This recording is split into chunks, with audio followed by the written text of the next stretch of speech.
नमस्कार। आज हम एक बहुत ही दिलचस्प पहेली को समझने वाले हैं। हम बात करेंगे ग्रीन हाउस गैसों की। ये गैसें एक ही समय पर हमारी पृथ्वी के लिए दोस्त भी हैं और दुश्मन भी, है ना? ये एक अनोखी बात। तो आज का सबसे बड़ा सवाल यही है कि भाई ये गैसें जो जिंदगी को मुमकिन बनाती हैं, वही जिंदगी के लिए खतरा कैसे बन सकती हैं? चलिए इस पूरी कहानी को परत दर परत समझते हैं। तो सबसे पहले इन गैसों का अच्छा वाला पहलू देखते हैं। मतलब ये हमारी पृथ्वी के लिए एक सुरक्षा कवच की तरह कैसे काम करती हैं। तो आखिर ये ग्रीन हाउस गैसें हैं क्या? असल में ये हमारे वायुमंडल में मौजूद कुछ खास गैसें हैं जो सूरज की गर्मी को कह सकते हैं पकड़ कर रखती हैं, और इसी कुदरती प्रक्रिया को ग्रीन हाउस प्रभाव कहते हैं। और ये हमारे जिंदा रहने के लिए बहुत जरूरी है। इसे समझने का सबसे अच्छा तरीका है एक कंबल के बारे में सोचना। जैसे कंबल हमें रात में गर्म रखता है, बिल्कुल वैसे ही ये गैसें हमारी पृथ्वी को अंतरिक्ष की कड़ाके ठंड से बचाकर गर्म रखती हैं। इसी कंबल की वजह से तो पृथ्वी पर जीवन है, पेड़ पौधे, जीव जंतु, एक संतुलित मौसम, ये सब कुछ इसी की देन है। अगर ये न होता तो हमारी पृथ्वी बस एक बर्फीला बीजान गोला होती, जहाँ का औसत तापमान होता -18 डिग्री सेल्सियस। तो ये बात तो साफ है कि ये गैसें अपने आप में हमारी दुश्मन नहीं, बल्कि बहुत अच्छी दोस्त हैं। तो फिर गड़बड़ कहाँ है? देखिए, समस्या तब शुरू होती है जब ये नाजुक सा संतुलन बिगड़ जाता है। चलिए अब अगले हिस्से में देखते हैं कि ये सब हुआ कैसे। ये टाइमलाइन पूरी कहानी बयां करती है। सदियों तक प्रकृति में इन गैसों का एक बेहतरीन बैलेंस बना हुआ था, लेकिन फिर 1760 के आसपास औद्योगिक क्रांति आई और सब कुछ बदल गया। फैक्ट्री और गाड़ियों से निकलने वाले धुएं ने इस संतुलन को बिगाड़ना शुरू कर दिया, और अफसोस ये सिलसिला आज भी बहुत तेजी से जारी है।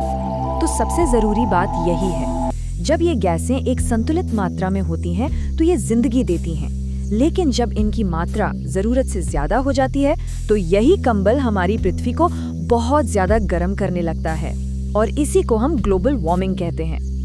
मतलब सारा खेल संतुलन का है। लेकिन देखिए, ज्ञान हमें सिर्फ समस्या नहीं दिखाता, बल्कि उसका समाधान भी बताता है। आइए अब एक सच्ची और प्रेरणा देने वाली कहानी देखते हैं कि कैसे कुछ छोटे नायकों ने एक बहुत बड़ा बदलाव लाया। ये हैं आरव, नेहा और राहुल, 3 बहुत ही साधारण से छात्र, लेकिन इनमें कुछ असाधारण करने का जज्बा था। इन्होंने अपनी साइंस की क्लास में जो पढ़ा, उसे अपनी आंखों से असल दुनिया में होते हुए देखा। उनका सफर 3 बहुत सीधे सादे कदमों में पूरा हुआ। पहला था ज्ञान, जो उन्हें क्लास में मिला।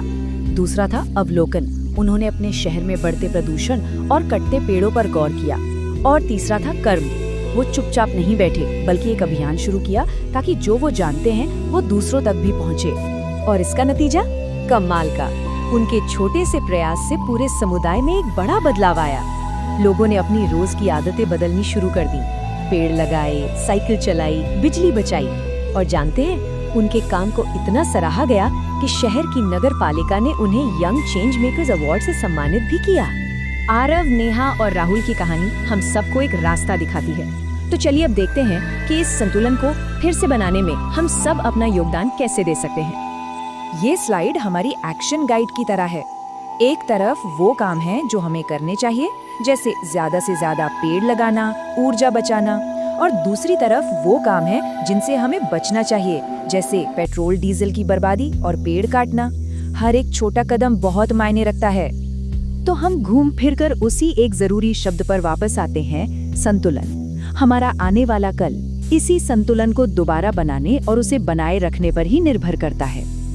और अंत में पूरी बात का सार शायद इसी एक लाइन में है, प्रकृति के साथ संतुलन ही जीवन का सही मार्ग है। हमारी और इस ग्रह की भलाई दोनों इसी तालमेल पर टिकी हैं। तो ये सारी बातचीत हमें एक बहुत जरूरी सवाल पर लाकर छोड़ती है। इस जानकारी के बाद इस संतुलन को बनाने की दिशा में अगला छोटा या बड़ा कदम क्या उठाया जा सकता है, ये सोचने वाली बात है।